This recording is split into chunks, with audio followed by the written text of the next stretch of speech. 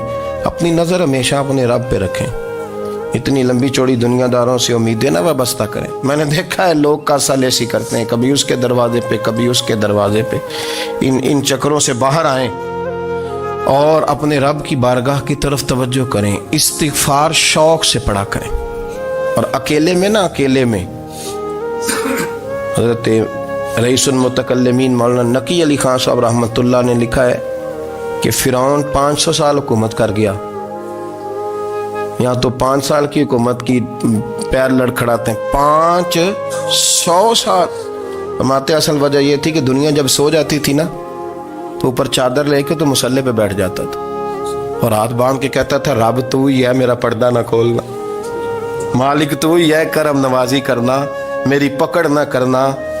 وہ بے ایمان ہو کے اگر 500 سال ہاتھ باندھے تو گزارا کر لیتا ہے، تو ایماندار ہے۔ پر مسئلہ یہ ہے کہ تو رات کو بکل مار کے ہاتھ نہیں نہ باندھتا، تو منت نہیں کرتا، تو استغفار نہیں کرتا۔ توبہ کریں تو بچے رہیں۔ وہ اتنی لمبی حکومت کر گیا چونکہ رات کو کہتا تھا مالک رب تو ہی ہے، لیکن مہربانی فرما، میری پکڑ نہ فرمایا تو اللہ نے تو اس کو مہلت دے دی۔